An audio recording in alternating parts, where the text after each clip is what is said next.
Yes. Good evening, everyone. How is everyone doing today? I hope you had a good Monday. There is 35 of you already here, so thank you very much for joining. Charlie is going to be here shortly. He's just been on a live himself, so he's probably just trying to gather his thoughts and get himself ready to come on the show. So, yeah, it'll be really good to have a chat with Charlie today. Let's understand what he's like kind of going home and away, what his thoughts are. I mean, he's very opinionated in terms of what he's seen so far, I think, not only this season, but for many seasons now. So we're going to be asking quite a few questions about what it's like being home and away. And then, yeah, we're going to do kind of see what we're talking about was obviously certain news which is happening so far. And then what we're going to do at the end for all of us is that we're going to do a nice, interesting game where we're going to run through kind of what the potential Chelsea squad could have been if Clearlake got their finger out there, you know what, and actually negotiated properly. So it's going to be a really fun live. Like I said, Charlie's going to be here shortly, but look, I hope all of you are well. And I can see a few of you are in here already. So Cole Palmer, hope you're well. The actual Cole Palmer, which is incredible. Cal, good to see you. Toby, CFC Cole, categories, Yellow Flash, Mike, Natalie, hope you're well. Mike, and obviously Big Dog Jem is in the building as well. We might be having a bit of a break today. He's been working very, very late hours at the moment, so he might just be here in the background, but he always knows where he can be if he wants to come up. Luke, I hope you're well, mate. But yeah, look, we're obviously going to wait for Charlie to come in. But obviously, news really on Jeremy Jacquet today is kind of cooled a little bit. It looks like typical briefs are potentially coming out, that we're potentially looking at other options. So is there starting the briefs to be out there that we are potentially trying to find someone else? I mean, Jem perfectly put it out there. I think we might as well just stick with what we got and recall. But we won't do that because we like shiny new toys and we like to feel that we've won the battle against the bigger clubs. So, yeah, Toby, I put my team together already and we'll go through it at the end and we'll kind of all do one together and we'll see what Charlie thinks too. But yeah, it's quite incredible the changes. The only bit I found a bit more difficult was centre back, so you might be able to kind of help me out a little bit more on that. But yeah. So you're saying surely we recall Aaron? Yeah, I mean, I think it's more we recall Sarr, to be fair, and make I think that's what we need to do is recall Sarr. Good AFCON. Worked under Rosenior. Why not? The only way I think it doesn't happen is because of how the relationship is with Strasbourg. I think if we start doing that, all could kick off. And certainly if you saw how Strasbourg protested, that's how you do a proper protest. GT, I hope you're well, mate. Hope you had a good day.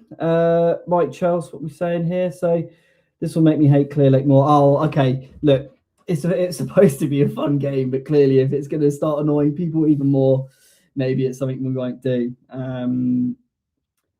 But yes, I've got that tweet, Jem. I'm going to share it surely once Charlie's in here and I'm going to talk to him about it. So I've already got it ready to go on that. But yeah, have a look at what Jem said on Twitter because it's bang on. So does Jem need to get in the board? Probably. Makes sense. What we got here? Toby saying easy 2 at centre back. We'll say later, but my one's play for City and one plays for Real Madrid. Aha, so it's Gvardiol and Huijsen. I think we've got there. And they were the two I was potentially thinking, but I thought let's try and pick it out together. But yeah, so I mean, look, there's 45 of you in here at the moment. If you can smash the likes, it really would help the channel out. We're churning out loads of videos every day, good quality videos as well for you guys. So if you can, please press the likes because we're doing some good things at the moment. And like Jem said, tomorrow we've got Ben Jacobs coming on. So hopefully you can kind of give us a little bit more insight about the Jeremy Jacquet news and is this potential of a new centre back as well who we're trying to look for. So stay tuned for that. I don't know what time that's going to be. I think Jem said it was going to be around 3 o'clock, something like that. But I'm sure, Jem, if you can just let me know, that'll be great. But stay tuned because look, all through this transfer window now, Jem's bringing in a lot of big heads coming in, whether it's Pies, Com, we're bringing Charlie on today. And obviously you're going to get some journalists coming on as well. Ben Jacobs, who's obviously known to the show, known to everyone. So, yeah, it's going to be going to be very interesting for his January. But obviously, we've got the Champions League obviously coming up too, which is something that it's a must win. So I'm sure we've got a preview for that tomorrow. And here he is. Here's Charlie. Hello, mate. How are things? Yeah, all good. Nice to finally meet you. Yeah, you too, mate. Sorry I'm a bit late. No, I saw you were on your live before. So look, we've got a big star man here. He's famous. He's been on Sky Sports. He's on you. He's on very famous in Chelsea fan TV. But yeah, look, thank you so much for joining. I mean, look, it's not a fun time for us Chelsea fans at the moment. I know this, and I'm sure I'm probably going to be running through the exact same questions as no, mate, it's all good.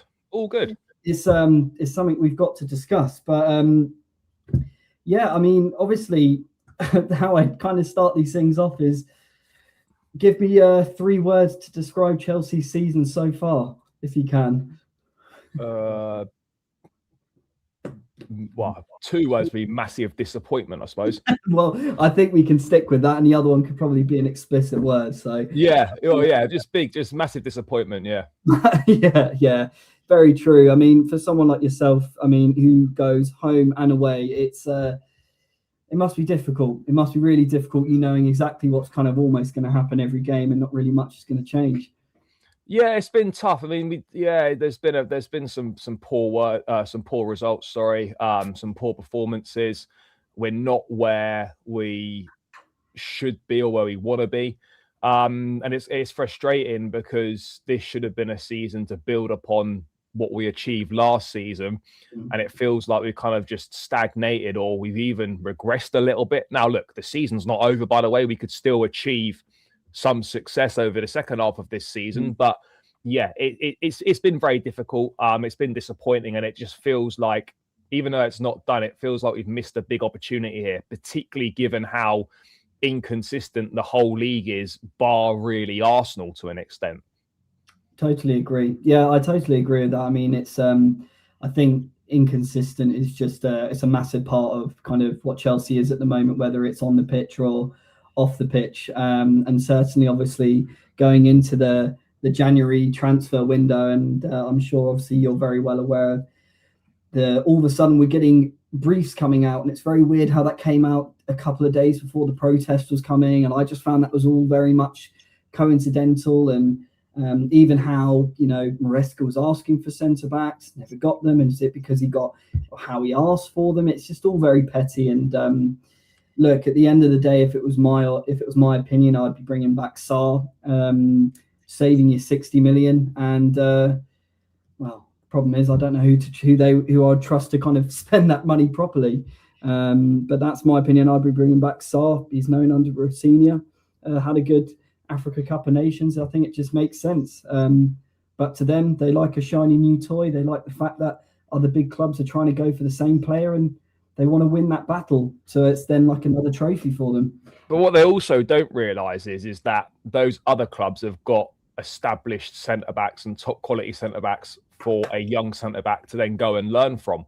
So if he went to a Bayern Munich, for example, you'd be learning off, whether it's a Kim Min-jae, whether it's Jonathan Tah, whoever it is, you're learning off experience, and they're not going to be expected to go straight in and contribute from day one. And the likelihood is that he'd be partnering a Jonathan Tah, for example, at the back. And so you're learning off someone with a lot of experience, and that makes that transition a lot easier. Arsenal have been interested in Xhaka for he's been on their list for a while.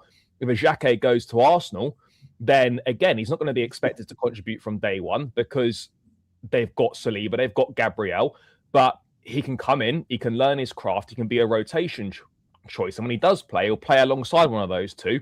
He'll learn a lot, and it makes it a lot easier.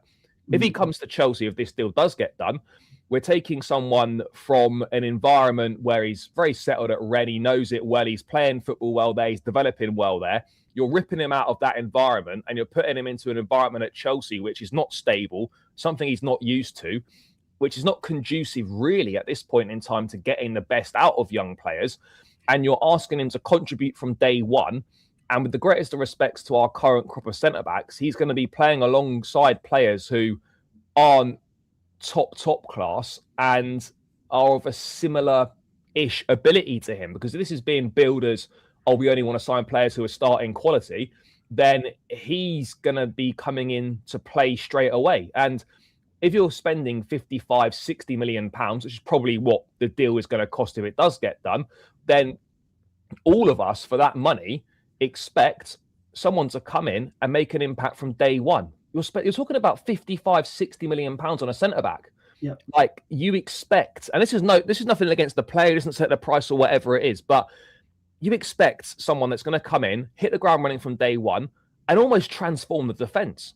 That's not going to happen with this guy, not straight away anyway. So for me, I look at that potential amount of money being spent, and I agree with you, you're going to be in a situation now where if Xhaka does sign, you've got 4 centre-backs of 20 years of age on the books. You would have him, Anselmino, Sarr, and Josh Achimpong. Now, I understand that probably in the summer, Tosin, Badiashile, and Chalobah, potentially all of those could go, or probably 2 of those 3 will leave.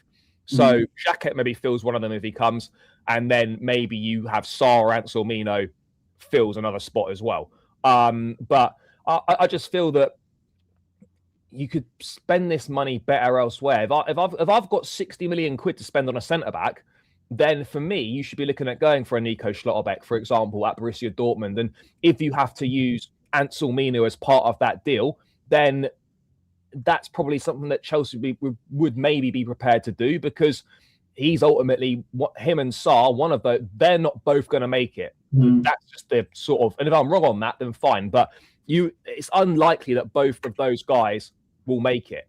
So one of them's going to be flipped or whatever. So I just feel that, like, whilst I'm not against bringing a centre back in, if you're spending that much money, they have to be making an instant impact. You can't just be like, oh, by the way, we're going to spend 60 million on a centre back, but we're going to have to wait really 2 or 3 years until we actually see how good he is. Yeah, and I think you're totally right there. And this is where I think a lot of my frustrations, or everyone else's frustrations, is that we seem to be hoarding all these players, hoping that one of them can work. But you still have to manage the rest of these players, and that to me is where we're not managing properly at all. And I feel that, we're expecting this Jeremy Xhaka to come in, and I'm expecting for that fee a transformative element coming into that team. But I just don't think, from unfortunately the track record, we're going to get this. And I think you said it at the start of the statement that wherever he's going to go, whether it's a Bayern or Madrid or wherever it is, they will always have someone that he can learn off. And unfortunately with us, we don't have that. So you're going into a club where you're just like exposed to chaos, and it's just you're never going to transform as a player. It's very rare. I think it's very rare in this model that you're going to get a unicorn like a Cole Palmer or something like that. And I think they're using that as a case study to say, look, it can work if we can find out a way. I mean, look, I know obviously Mark Gurr, he's now gone to Man City, and yes, I understand that the salary was a part of it, but I believe if we had a better strategy last season, I think we could have tempted him personally. But because of how it's all gone, it's deterred him away, and I think that's the same as Semenyo as well. Yeah. And I know, go on. I was going to say, sorry about it, but it's also like part of the reason as well as to why we target all these younger players is because the proven players, like a Gurhey, like a Semenyo, one, we're not going to pay the money. 2, they don't know when Chelsea are going to, win major trophies again, when we're going to be a serious outfit again. And players at 25, 26, 27, they're not going to waste the prime years of their careers waiting for something to happen that might never happen, which is why when you sign players of like a 20, 21, 22, they're prepared to probably give it 3-4 years, and then they've still got their prime careers if it's not happening to go and then make a move. And so that's why, these kind of players, we don't go for these players, and 2, if we do go for them, we get rejected. It's because there's a complete lack of belief in the sporting project that it's actually going to deliver success in terms of Premier League titles and in terms of Champions League trophies or whatever. Because right now, we're in a situation where under this ownership, this is year 3, and it will be 4 years at the end of the season. We're 1 Champions League qualification in 3 seasons right now under this ownership, and it could be 1 in 4. Hopefully it's not, but it could be 1 in 4. And so players looking at that are going to be thinking, well, when are Chelsea going to be serious again? When are they going to be winning the major trophies? When are they going to be in a position to challenge for a Premier League title? Because let's be real, if you've got a choice between Chelsea, but you've got Man City, you've got Liverpool, you've got Arsenal as your options as well, not only are all those teams better placed to win major trophies than we are right now, they're also going to pay you more money, and you've also got a better chance of success. So, yeah, it is a problem. And just on the centre-backs from France as well, I think it's interesting because obviously there's been two very recent examples of young, exciting, talented centre-backs coming over from Liga. Kusanov at Man City, who has struggled. You know, he came over from Lens. And then you had Lenny Yoro that came over from Lille to Man United in the summer, and he's also struggled. So now I'm not saying that means that Xhaka automatically means he's going to struggle. But if you're looking at the most recent two young centre-backs that came over, and I don't know whether Xhaka is rated higher than a Lenny Yoro or a Kusanov. I think they're all similar age. But that would be a concern to me that the two that have come over have found it difficult. Now, he could be special in terms of his potential and might not have those same difficulties. But I think that's something that's got to be taken into account as well. Well, I think this is the problem, that I think they grasp onto it. They could be special, I think, a bit too much. And yes, obviously, ability can get you to a certain point. But, you know, we were looking yesterday at some of the stats, and yes, he was topping a few of them, but there was a couple of them that he was a bit shaky on. And that's the problem when you've got potential, is that there is growth. And unfortunately, I wished we had like a Thiago Silva just being a few years younger. And I think Clearlake almost wished that was as well, because he's almost like the parent to a lot of them. And I think that's why Colwell started to exceed the way he did. Chalobah really succeeded well with him. And it's just unfortunate now, because of what's happened to Colwell, that really the dance partners in the centre-backs is just very limited. You've got Chalobah only seems to play well if it's with Fofana. But going to be honest, I think Fofana's not been playing brilliantly lately. And don't even get me started about Tosin and Badiashile. And this is the problem.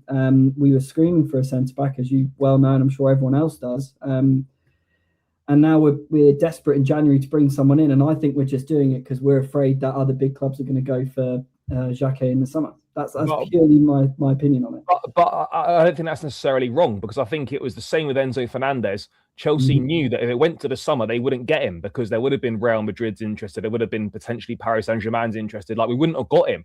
And I think this is the same with Xhaka. Xhaka is obviously a summer target. Like all these, if we sign Xhaka or we sign other players this window, they're just targets brought forward from the summer. They're not additional signings, and then we've still got more to go in the summer. It just means if we sign Xhaka now, we're probably not signing a centre-back in the summer, or we sign one less centre-back in the summer than we would have done originally. So these are summer targets coming forward. But I agree with you. The reason why I think we're going to push so hard now is because they know this is our best chance to get him. Because if it gets to the summer and Bayern Munich are looking for a centre-back and Real Madrid are looking for a centre-back, and if he does well for the next 6 months, if he stays at Rennes, more clubs will come to the table. And Chelsea know deep down that they're not going to be able to compete with those clubs, which is why we've got to push now. And my thing is with this, right, is that whether we agree whether it's the right player, whether we think the money's ridiculous, right, that's for me is almost irrelevant.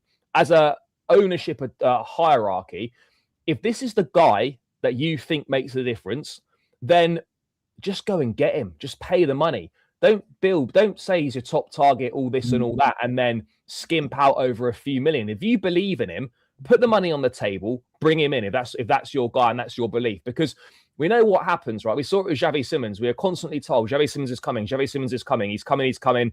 And yet we never, ever put a bid in for him. I don't want this to be the same thing where, you know, he's the main target, and then nothing happens, and you get the inevitable, oh yeah, but we tried.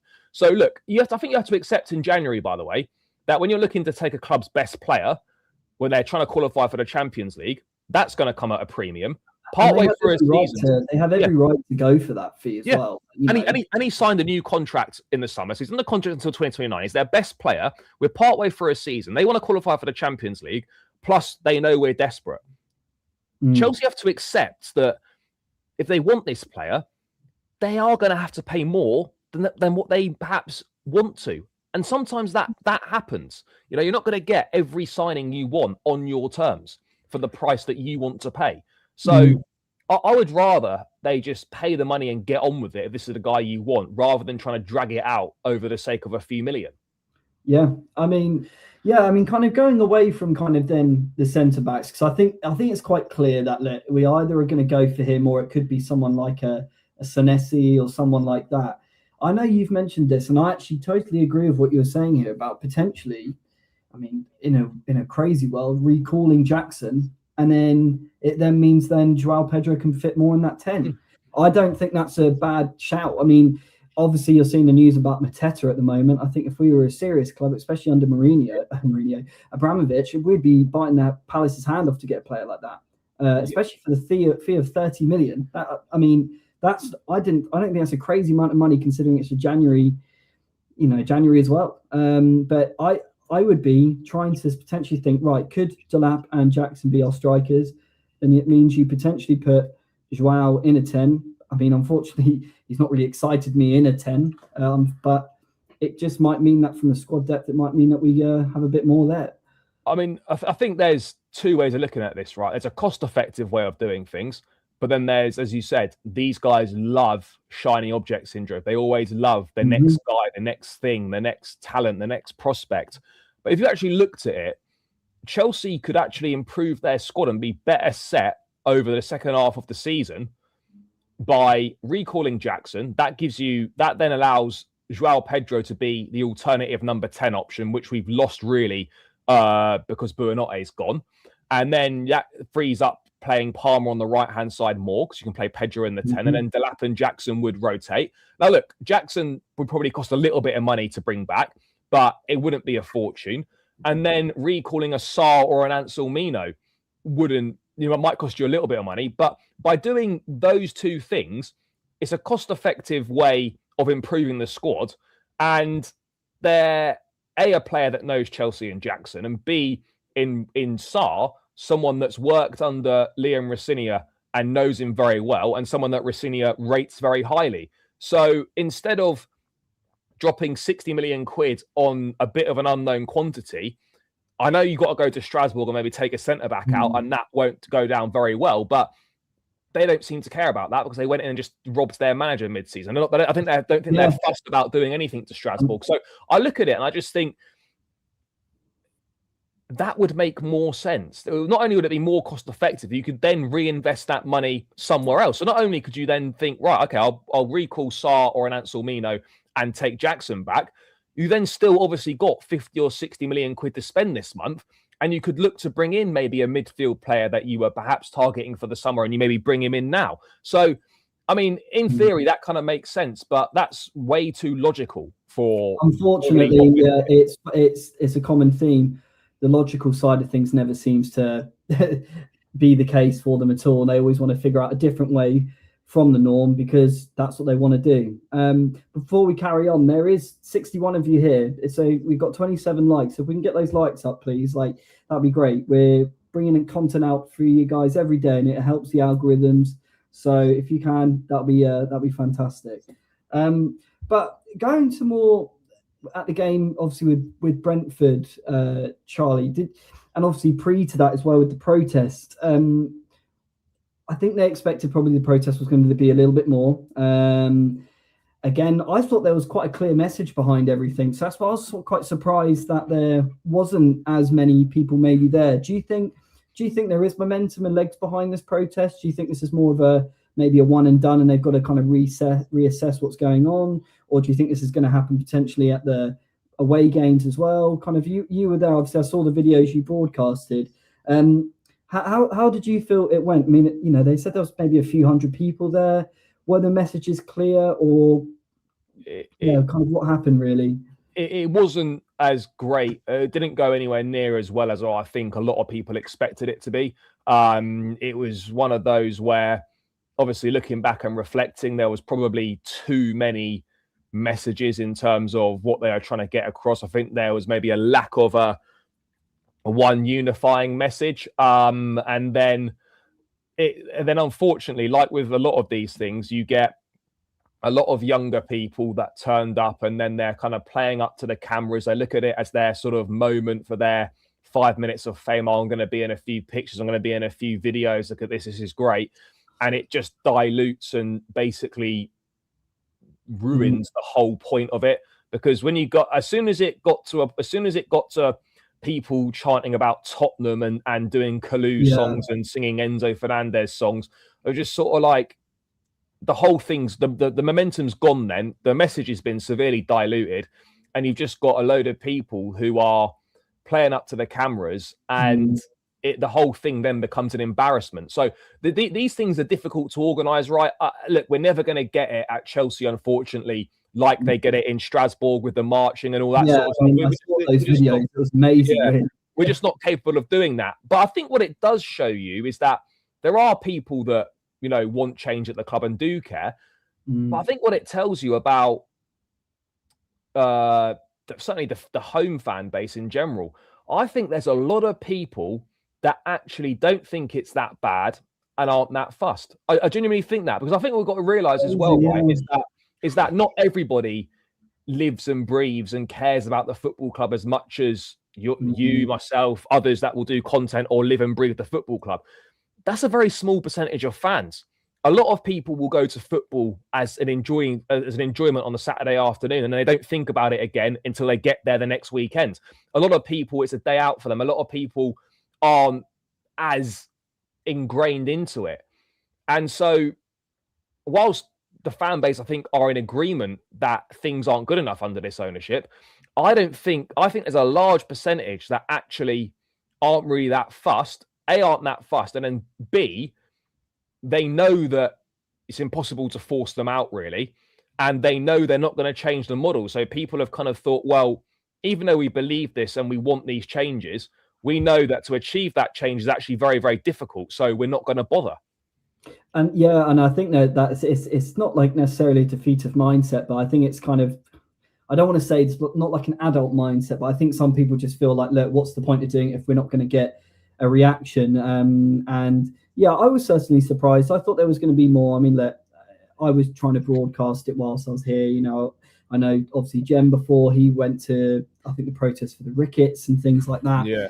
And I think, I was certainly surprised, but I think obviously it's got to do repetition with it. There's got to be consistency, and I think hopefully that they will try and learn from this and go, okay, right, maybe we need to figure out a different strategy next time and keep it going. Because I certainly think from the away fans, especially when it was at Charlton, the away fans, especially Anti-Clearlake, it was incredible, really. But it was done at the correct balance. Yeah. You were cheering for the fans, for the players, but then also at the right times of doing it. And I thought, when at Stamford Bridge, you didn't really hear. There was a few Roman Abramovich, and that was it. And my predictions behind it, and unfortunately, I'm not a match-going fan. I wished I was, but just due to commitments, I can't. But I wished I could. But I maybe just expected that there was going to be a bit more of a intense atmosphere. The problem you've got at Stamford Bridge is that there's only two stands that make noise anyway, because East and West is all kind of hospitality, family stand and stuff. You don't really get any noise from there.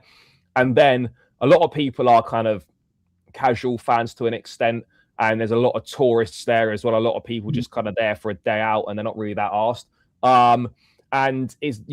Unfortunately, you're just not going to get the whole ground singing it. Why it works so well away from home is because you've got the so-called hardcore, the people that, you know, go all the time. They all feel a very similar way. It's less people. All those people are together, and you can really make a big difference. Unfortunately, it's very, very difficult and bordering on impossible to get that same chanting going like we had in the away end at Fulham, like that was in the away end at Charlton, to get that in Stamford Bridge. I just think it would be fantastic, and it would send a massive message. But as we've discussed, for me, not enough people are actually that fussed. No. Well, and it's a shame. It's a shame. But kind of then going on to more the actual match itself, obviously we've seen Rosenior for a few games now, and obviously you being there, have you noticed anything different in terms of tactics, or do you feel it's a bit of just like a potential kind of smooth transition from what Maresca's done? What have you noticed kind of so far from, I know it's difficult to maybe review after Charlton and Arsenal and and Brentford. But have you noticed anything at all tactically that you're happy with or more impressed with, or anything that you've seen when you're going at all? It's very early days. I mean, look, there's barely been any training sessions because the games have been so thick and fast coming, and obviously a lot of the training time is going to be recovery sessions from one game to the next. It's not been massively different so far, but I don't think you'd expect that to be the case. I think, you know, one of the main reasons he was appointed is because, you know, he plays a very similar way to what Maresca plays, and they wanted a seamless transition. So there's not going to be kind of wholesale changes. We saw that he tried against Arsenal. Obviously, I know we played out from the back against Maresca, but we definitely didn't play out from the back the way that Rosenior wants us to play out from the back. That didn't work against Arsenal. We were all over the place. He didn't seem to do it as much against Brentford. There didn't seem to be that constant short passing at the back. I wonder if that was a conscious decision that, you know what, we haven't got enough time to learn this between now and the end of the season. That's something you've got to drill in pre-season or whatever. And we didn't see as much of that. One thing I do like, and I know it's very early days, is that he uses he uses the I think he uses the squad a bit better than Maresca did. I think he trusts players a little bit more. Certainly, but I'm not saying Maresca didn't use the bench or whatever he did, and he did switch things up tactically so often. But I think especially against Brentford, right? It clearly wasn't working in the first half. You know, that midfield pivot was getting overrun. Brings Andre Santos on that near the start of that second half, pushes Enzo higher up, shifts Palmer out to the right hand side, and the balance of the team was a lot better. So for me, I think the biggest thing I've noticed so far in the 3 games we've had is he's not afraid to use the bench. He'll use his substitutes, and he'll make tactical changes in game. He's not fussed. He's not afraid to do that. So I think that's definitely a positive. But other than that, nothing's really been that different.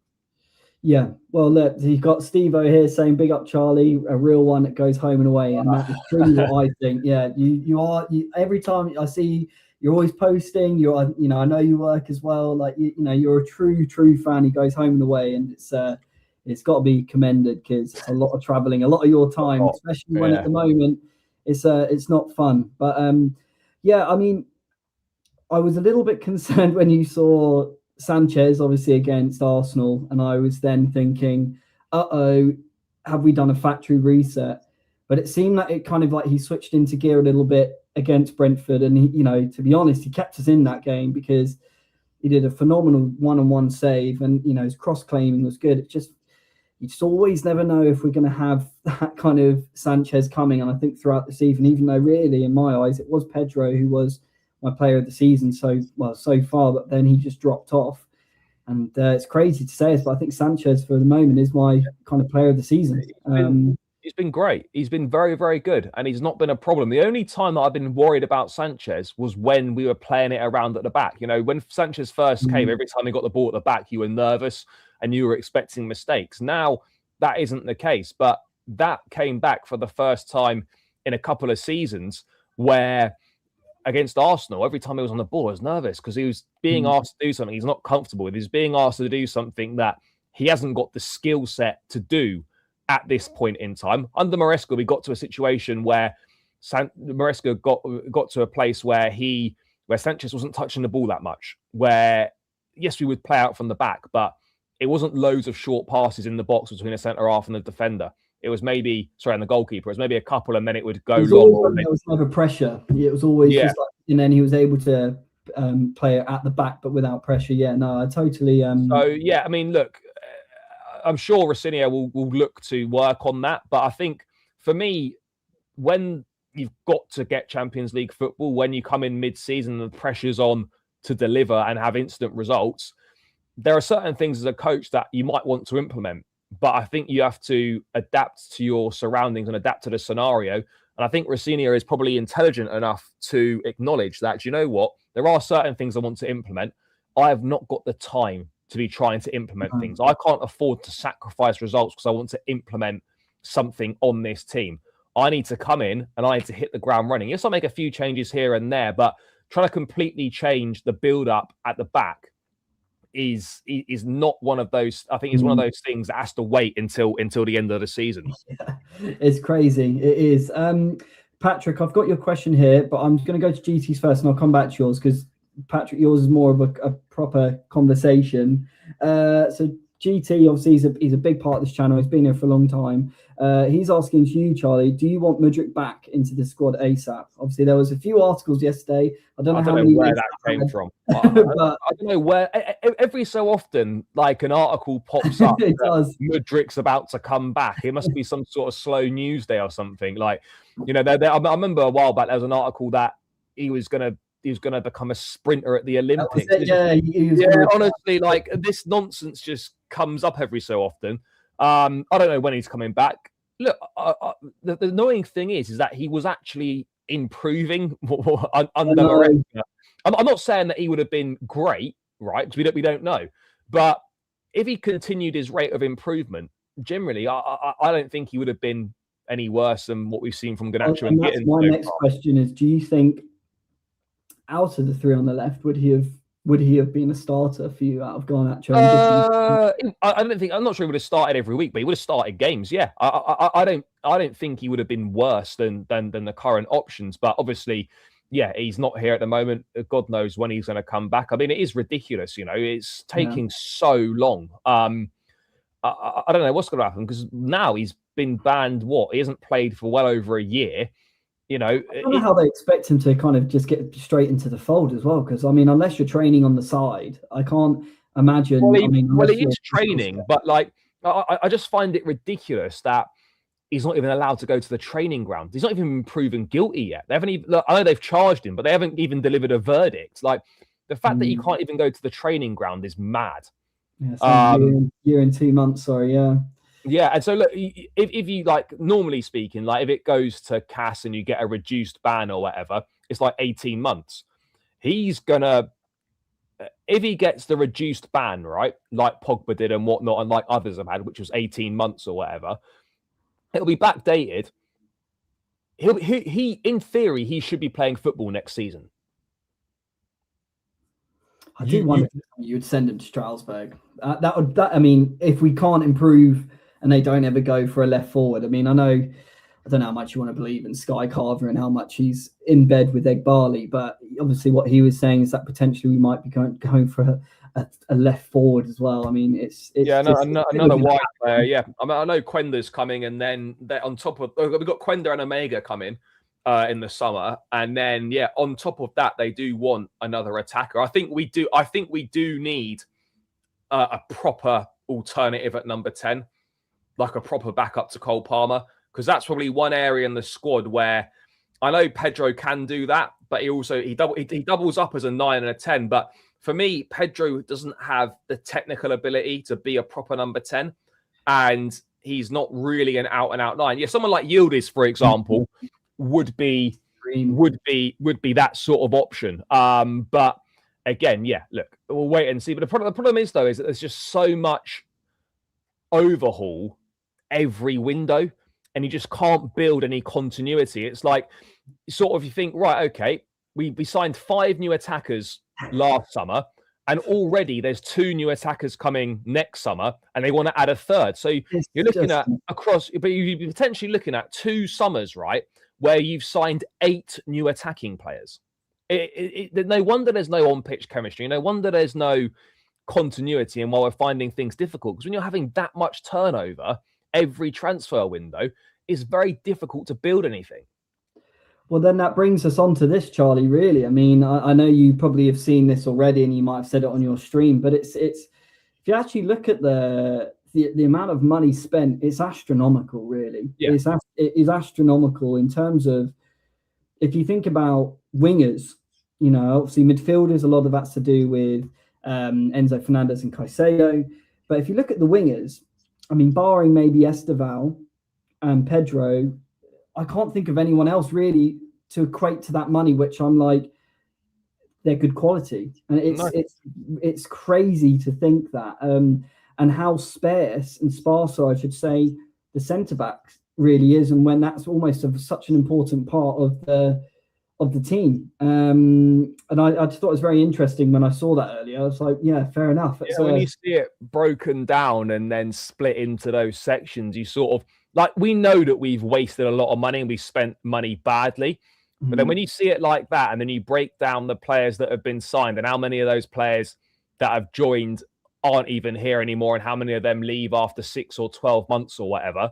Like, I mean, the fullbacks, I presume, are Cucurella, Malo Gusto, and Hato. I would have thought would be the three, and maybe Vega's in there as well. Vega was 12 mil. That might forgot about Vega. So that will be the 3 or 4 in the fullback. So they might have included Vega in midfield. I don't know. But centre backs, right? We signed under this ownership. Tosin, it was free, but Tosin, Disasi, Badiashile, Sarr, Anselmino, Fofana. There must be some more in there. I don't know who else there is. There'll be a few in there that I can't actually think of right now. But yeah, look, the fact is, right, when you spent 260 million quid on centre backs and you don't have one elite level consistent performer in that position, that is a massive failure. It can't be looked at in any other way. I guess maybe Fofana was meant to be that guy. Koulibaly as well, yeah. I guess Fofana was meant to be that guy, but he's had a lot of injury problems. It's not quite worked out. But to have spent that amount of money and to have signed 8 centre-backs, Koulibaly wasn't Roman era. He was Todd Bowley's first window. To not have an elite level consistent performer with that number of centre-backs signed and that much money spent, it's unacceptable. It really is bad. It is. And so we're going to go back to, I think it was a question Patrick had, obviously, about the looming subject, obviously Enzo at the moment, potentially going to PSG. Who replaces him with Santos, Lavia whenever he's fit, or transition Reece to go to midfield? So I assume what Patrick's saying is look, if Enzo does go, there's a big gap which needs to be filled. Yeah. And one thing I want to say before going on to this is that it's crazy to think that there's so many people who are disinterested in Enzo. I always say this to Jem: if Enzo goes, we're in big trouble. Like we are, and I don't know who you guys are expecting to fill those boots to his level. It's crazy to think. So there was a game, obviously, where Forest at the beginning of the season, he didn't play, and we just looked void of any creation whatsoever. Yeah. There's been a few. The Enzo thing always confuses me, right? Always, I just don't understand it, right? I'm not saying that he's like, oh my God, he's amazing and he never makes mistakes, he never has bad games, or there's weaknesses to his game. Every single player has got weaknesses in their game. This Enzo hate, it just feels so weird. I don't understand it. This is someone that since he joined, right, has got 50 GA from midfield for the club. He joined halfway through the Potter season when we were terrible. He's stuck with us. He loves being here. He's grown into a leader. He's grown into an important player. He contributes in really important moments, pops up with crucial goals and contributions to the team. Yes, he's not the most athletic as such. Yes, he's not going to be running up and down the pitch, doing that defensive work as well. And there is a legitimate conversation to have that maybe him in a pivot perhaps isn't the best for the team. And maybe actually it's better for him and the balance of the team to have a Caicedo alongside Lavia or Santos or whoever, with Enzo a little bit further up. I think that's totally fair. And I think we've seen evidence that maybe it suits Enzo better. But we've also seen games when Enzo plays in a pivot and he's been very good. Against Arsenal in the Carabao Cup, I know we lost.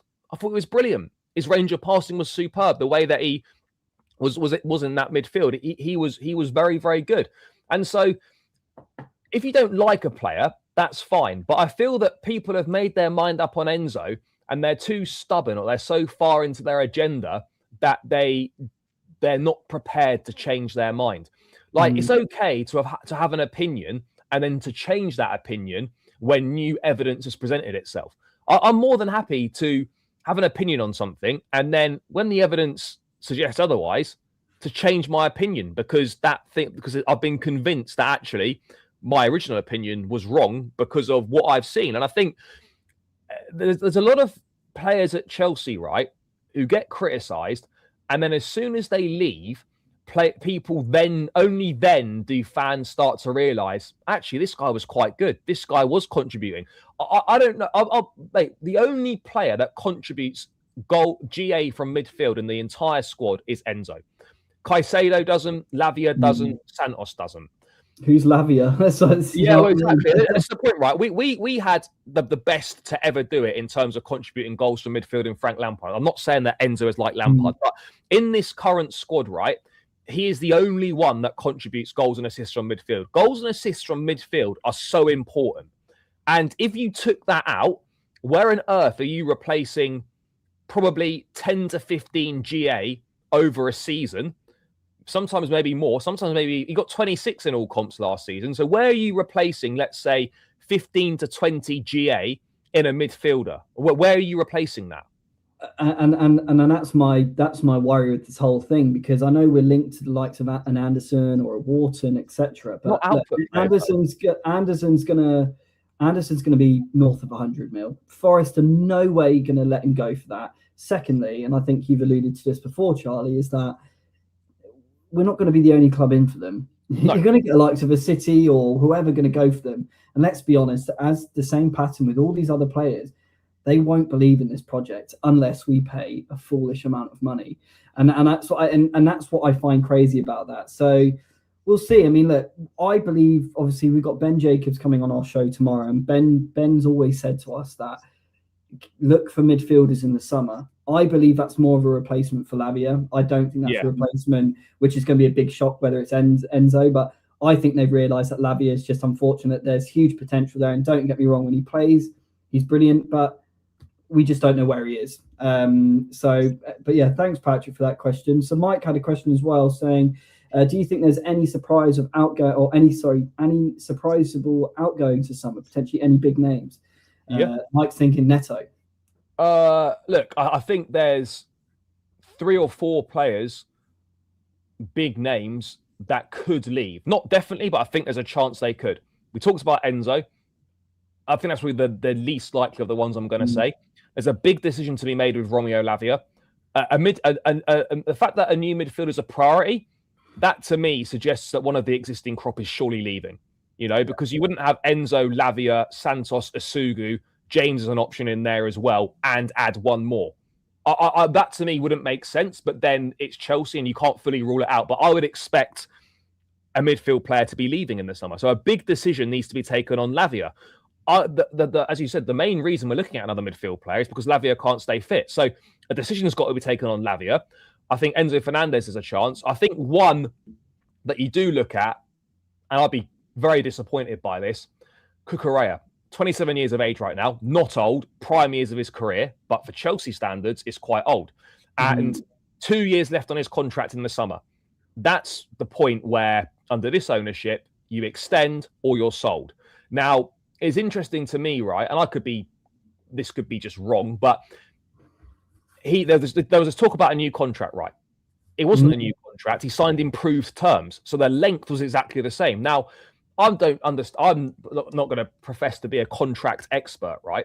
But if you're signing improved terms, why would you then just not extend that by X amount of years at the same time? Because you're obviously happy with that contract. So why would you then not just sign extended years, and then maybe a couple of years down the line, you might sign improved terms again? So the fact that he only signed improved terms and he's got 2 years left in his contract, combined with his age, which is a Chelsea thing, not my opinion, I think there's a chance that they could look to sell him. They could look to move him on this summer. So, and then Pedro Neto, I understand that point of view as well, because you've got Quenda coming in. They're looking for another attacking player as well.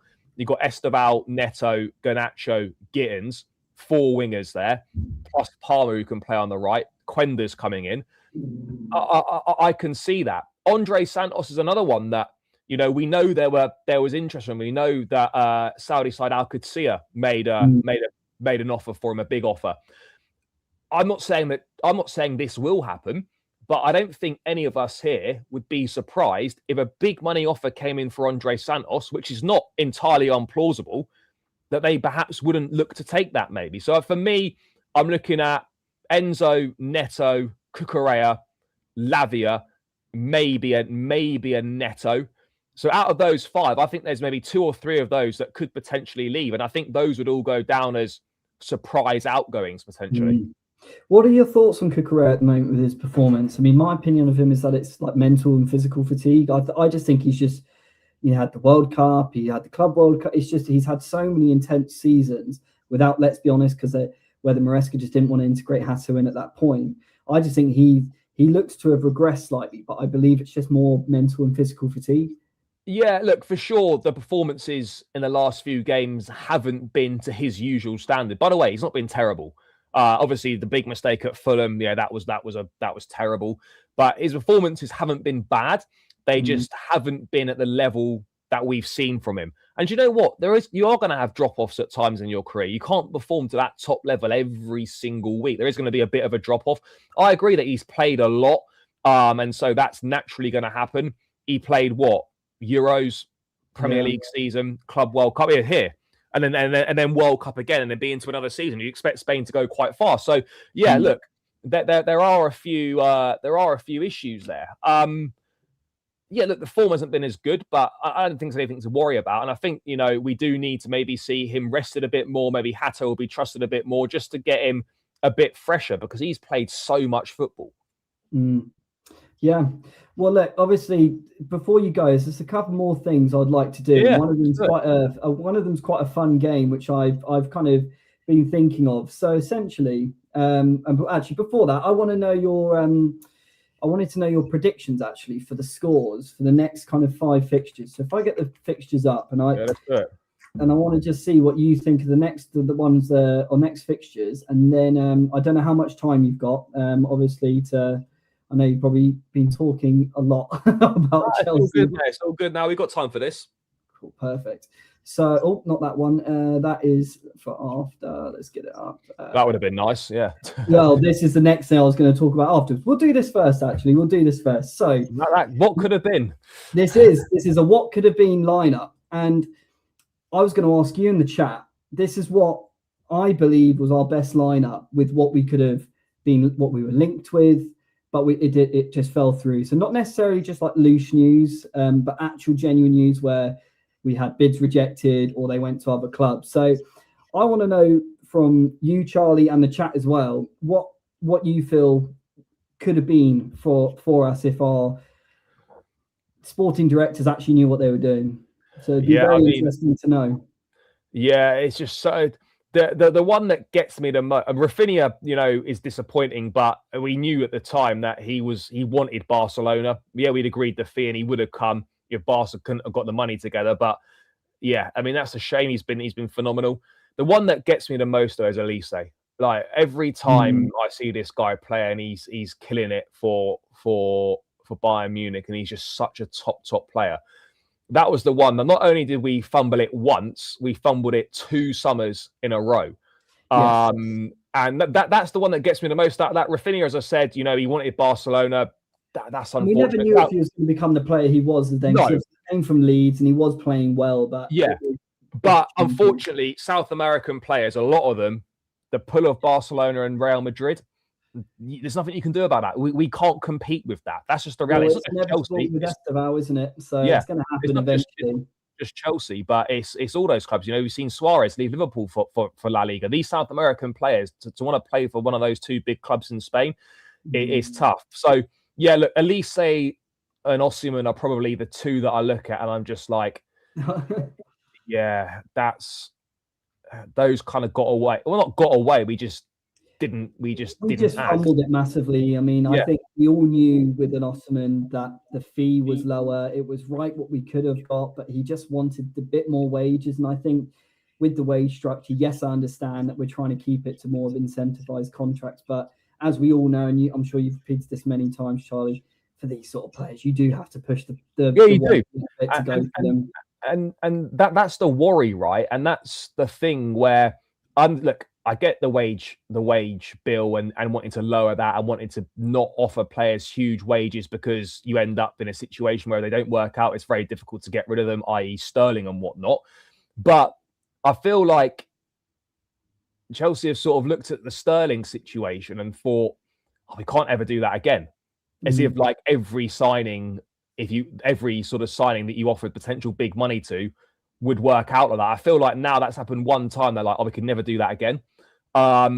Look, the It Osimhen always, one it was always makes me laugh though when they talk about things about like, oh, we could go for experience, especially like they're talking about the whole Van Dijk thing, you know? Yeah. By the way, that Van Dijk thing is just such BS, right? Because as if Chelsea were never going to pay Van Dijk their money, right? Van Dijk signed at 400k at Liverpool, right? Even if the interest was genuine, we were never going to pay. we weren't going to pay 300k. At a push, we might have paid 250, but he probably wouldn't have accepted that. So every so often you get this, right, where they put it out there that they're looking for more proven players, knowing full well we're not going to be able to get those more proven players, and then they just go back and do what they always do. So the Osimhen one's frustrating because you're in a market where there's very, very few top level strikers, and it was virtually a free run. No one wanted to pay the money, and you could look at that and think, is that a concern? And I understand that train of thought. But on the flip side, I'm like, well, I don't care what anyone else is doing. This is a player that would make Chelsea better. And unfortunately, for top players and for players that are going to make you better, you have to pay money.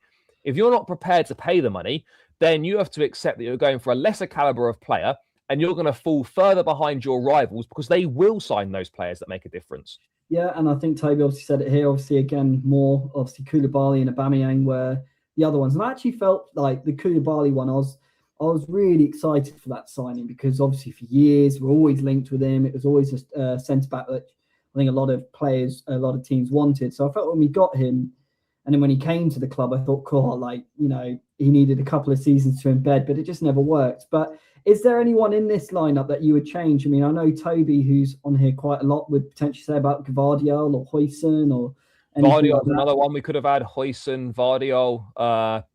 No, I don't think so. I mean, you could have put Gvardiol maybe over a Kunde, for example. Yeah, you know, I was trying to be a bit more like Gvardiol's on the left. So I was like, oh. but look, you know, it's not really. I mean, maybe a Gvardiol potentially in there, and then I mean, if we had, that front four is ridiculous. It really is. I mean, it's mad. It's a shame, really, but it is what it is. But yeah, look, there's been a lot of moments where it's just like, oh, we should have done it. We should have just paid the money. And the annoying thing is, right, is that they pretend they negotiate for these players, knowing full well what the wages are, and then they act surprised and pretend that they're asking for too much, as if it was a shock. That's not one of the. As I said, no, I'm not professing to be an expert on this. I would have thought the wages is one of the very first things you find out. Well, it's one of the very first things you find out. Right? It's like if you're trying to buy a car on a lease, the first thing you'd ask for is price per month. And then they just act surprised that, oh my God, the wages are massive. It's like, guys, you would have known that straight away. So why have you kind of led us along knowing full well you're not going to pay the wages, not going to do this deal, but you've made it out that you're interested? It's mad, really. Yeah, it's crazy, but I like to do this exercise because I like to see what other fans would say is the possible one. Yes, it probably is quite heartbreaking seeing that, but I always try to reminisce sometimes. But Noni season's back. He got banned for 86,000 seconds. That's a 24 hours. So you're on a good track there. But I'm glad you're back and trying to behave, anyways. Jesus Christ. Yeah, I know. So to talk about dodging bullets, Agate, that was about to happen under Pochettino, and luckily it didn't in the end. Yeah, it's crazy. Yeah, I was going to say about Rice. Potentially. I didn't know whether because we went for Caicedo, I thought it was one or the other. I mean, you know, Rice and Caicedo together maybe, but I tried to think about that. It was one or the other. I mean, we should have had all three of them, to be honest. There's no reason why we couldn't have done, but yeah, it is what it is. And so, just before you go, I want to do your predictions just for the next 5 games. And then whilst we're looking at that, if anyone's got any last questions, of course, if Charlie, you want to stay, you're more than welcome to, but I know we're going up to an hour and I know people got to have their evenings as well. So if anyone's got any more questions for Charlie before he goes, I mean, it'd be great if you can come on anytime soon, Charlie, as well. Yeah, of course, mate. But yeah, if you've got any questions, let me know, guys, in the chat. But I'm just going to get the fixtures up, and I want to just run through the next kind of 5 fixtures to see, firstly, which ones you're excited to go to, more as a traveling fan. Yeah. And then, what you actually think the predictions are going to be. So, we will do the Champions League as well. I mean, you don't necessarily have to say scores, it's just if it's a win or not sort of thing. So, Chelsea Paphos, obviously it's a must win for us. We really need to get a win to get amongst that kind of being in that top 10. I mean, we have to win that, right, Charlie? Yeah, I'd be stunned if we didn't win that game. That has to be a win. That's the expectation. We shouldn't be having issues in this game. So yeah, that should be a straightforward win. Absolutely. So right, we're going for a win there. Next one we've got is Crystal Palace away, which obviously being at Selhurst is never the easiest, and our record always seems to be dead rubber draws against them. But at the moment, they're struggling and they're getting gutted as well. Yeah, I mean, they've not won. It's quite serious for them. I mean, they've not won in the last, and they haven't won in 10. Glasnow is staying. It's a game you'd expect. To get sacked though. I mean, he was, but he's staying now. He's obviously leaving at the end of the season, but he's going to stay for the time being. This should be a win, but I always worry when you're playing against a team that is on such a bad run. At some point, they are going to win a game, or they are going to stop losing, and you just hope that it's not you that's going to be. And it always seems to be us, and it always seems to be Chelsea. Yeah, Leeds one being the one I think we will win this game, but I think it'll be a lot closer than people think. And equally, I wouldn't be surprised if it was a draw. And yeah, I mean, Selhurst. I mean, my dad's got a box at Selhurst, so I've managed to go to Selhurst quite a lot. The away end is not good.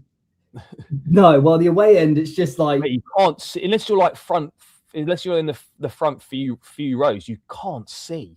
Is it they got the kind of big? Well, not only is it the pillar, but if you're nearer the back, it's the roof is not the roof's not out like that; it's down like that. So you're basically it's essentially what I would liken it to is blinds, right? You lift the blinds. It's almost like you're watching through a pair of blinds. It's not good. No, okay. I know it's a famous ground and that, and the Goodison was similar. The view weren't great there, but I wouldn't be against it if Selhurst Park was modernised a bit. I'd be quite up for that. Yeah, I would be quite up for that. Obviously, then we got Napoli as well. That's a big game for us. Big game. I don't know if we're going to do anything there with Conte as well. I'm not sure. I think that could be a maximum a draw for me on that. Yeah, one. I wouldn't. I don't fancy us to win that. I think we're looking at a draw or defeat. I'll back the draw. But yeah, I don't think we're capable of winning that. Okay, and then so Chelsea West Ham at home as well. We should be winning that. You should be winning that. Yeah, for sure. That's a 5:30, is it? Oh, fair. No, I didn't realise it was 5:30. You got to sort your logistics out. But the home game's fine. So 5:30. Yeah, West Ham you'd expect to win. Like these next Premier League games, right? You got Palace, West Ham, Wolves, Leeds, and Burnley. The next 5. That's very favourable. I'm not saying we're going to be winning all of them. Really, we should. We know that football doesn't work like that necessarily. No. But you've got to be looking at 15 points there. There's got to be a minimum of 12. Yeah, and I agree. Okay, so that's obviously assumed there's a couple of draws in there. That's fine. And I assume you're going to the Arsenal game. You're going to the Emirates. Yeah, I'll go to the Emirates. Yeah. And what do you think we're going to do in that? I mean, that was just such a weird game. It's really tough. I'll be honest. Our record at the Emirates is terrible anyway. In recent years. We haven't scored at the Emirates in our last 2 seasons because we lost 5-0 under Poch and then 1-0 under Maresca last season. The problem is that we are going to concede. And so that then leaves you needing 2 goals minimum. I just don't see us getting that. I mean, look, I think we could draw on the night potentially, but I just don't, because the fact that we're going to more than likely concede is making me think that we're just not going to do it, because I don't think we're going to win 1-0 and get to penalties. I don't think we're good enough defensively to do that. So look, I suspect we'll probably lose this game. It's annoying because I felt we were kind of, unfortunately, because of the mistakes like we mentioned with Sanchez before, the game was there for the taking. Arsenal had chances too. It was just one of those horrible, scrappy games, really. But yeah, we'll see. Look, to be honest, Wolves, we should be winning that. Leeds is obviously the one I think we could potentially drop points, but I think you're right. 12 points is probably fair, I think, for those.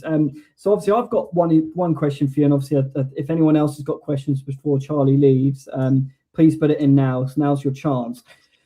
Out of your experience of going home and away, firstly, what's your best ground that you've gone to? Probably away, obviously. Yeah. The best ground you've gone to, and what's the best game that you've seen? Best ground is probably Newcastle or Leeds. Those are probably two of the best. I do like Bournemouth as well, just because it's like quite small. You can get really close to the pitch. But Newcastle and Leeds, Brentford's decent. Actually, to be fair, there's quite a few now. But I know it's Spurs, but the stadium is great. The stadium is always a good game there, right? Like you must have seen some great games there. Yeah, I'd probably say either the 4-1 under Poch or the 2 Reds, that was ridiculous. And obviously last season's 4-3 was mad as well. So there's been some good ones at Tottenham. I think Barcelona and not Barcelona, sorry, Spurs, like Newcastle, Leeds, good stadiums. So I should say Newcastle because our record's so appalling. The record's terrible, but it's a great stadium. The atmosphere is amazing. And yeah, it's a nice city. The people are very nice. And then where else have I been? I mean, I haven't really done. I'm going to Napoli, so I haven't done that before.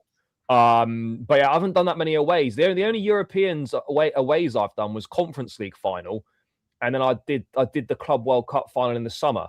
But other than how was that? That must have been amazing. The Club World Cup final was amazing. Like, I mean, it's obviously a totally different kind of experience doing sort of football in America. It's a bit, it's not weird, but it's not like it is over here, as you'd expect. It's a bit of a not a culture shock, but just very different. Yeah. But that was great. Conference League final was good. But Napoli, Napoli is just thought, I don't do an amazing stadium to go to. Napoli. Yeah, exactly. I just thought, I don't do that many aways. I'll give it a crack. But I'd say Newcastle and Leeds. I mean, obviously the MetLife Stadium's massive, and that was good. But it's I don't know if it is. I'm not really sure if it's a proper football stadium. It's more NFL, I guess. But well, I remember Paul Pies. He went to the final, but he bought a ticket in the PSG. Yeah, I think he got moved though. I think he ended up getting moved. I think he was able to move, but not ideal. And Wally said all day. He said he might see those in Napoli too. So decent. Yeah, I think there'll be a few there now. Nice.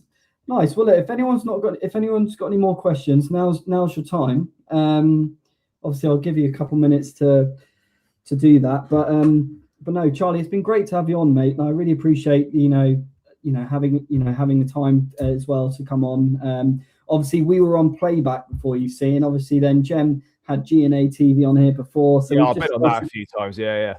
Yeah, so we just started to get back on here because obviously playback was a really good platform, and then it went out of business. Is it closed down, is it? Yeah, it went out, and they gave us 3 days notice, and then they just went out, and so we all had to be creators on there, and then it just well, you had Goldberg, you had Pies and Con on there, there was loads of a lot of Chelsea on there. It was just a great platform to screen share. You wouldn't have any copyright issues. It was just a really good platform, but obviously that's probably the reason why I went out of business. Probably why, yeah. But one more question before you go, Charlie, and it's from Rogue. Your favourite player that you've ever seen live? What? Just not Chelsea, just any. Is that what you mean, Rogue? Any player, or is it from Chelsea? I mean, Chelsea, but I'll do both. Chelsea, probably Eden Hazard has to be, and then others would be, I suppose, I guess Ronaldinho probably. Wow. Do you know what? They're both mine too. I've seen both of them play. My favorite goal I've ever seen live was Eden Hazard against Coquelin, where he kind of did ticket. That was the Wenger 1000th game, yeah. Yeah.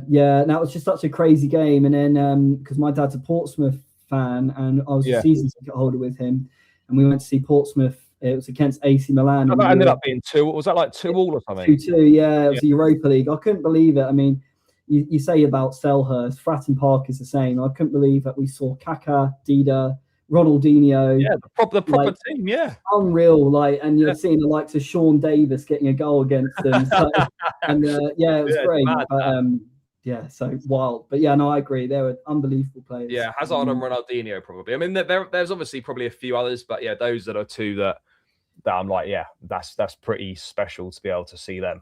And then my last question before we go is, favorite goals, favorite goal you've ever seen live. I would say. Favorite goal. And it doesn't have to be Chelsea. It could be any. Oh God, that's tough. That favorite goal. Oh,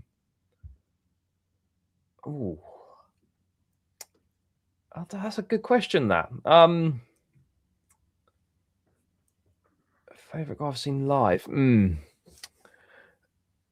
It might just be like how it felt. I mean, like one which streams to mind me is Cole Palmer 4-3 against United. Yeah, that was very good. Yeah, Cole Palmer against United.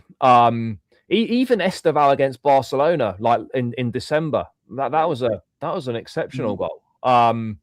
I'm sure there's some Hazard. Oh, I was at Anfield for the Eden Hazard one in the that one in the League Cup. That is my that's probably. There's so many, but that for me is probably unbelievable. That one for me probably stands out.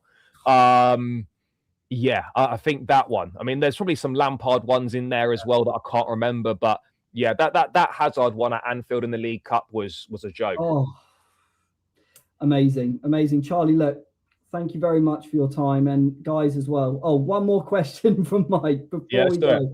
Charlie, do you agree that Ronaldinho is the most skillful and gifted player to ever live? I personally think it's Garnacho, but I'll leave it there. I wouldn't say the most skillful and gifted to ever live, but he's certainly up there. He's inspired a generation, and he's the reason why a lot of people play football. I think, yeah, for me, he's definitely up there. I wouldn't say ever though, but he's certainly near the top. Well, there we go. Right, Charlie, for the final time, thank you very much for joining. Mate. And guys, thank you very much for joining today. So tomorrow, stay tuned for Jem, or he's going to tweet out a time, but he's going to be coming on with Ben Jacobs, probably for about half an hour. So he's going to give you some transfer news, might give you team lineups as well. But some transfer news, hopefully understanding what we're doing with Jacket Potato. And yeah, we'll go from there. But thanks very much, guys. And yeah, see you soon.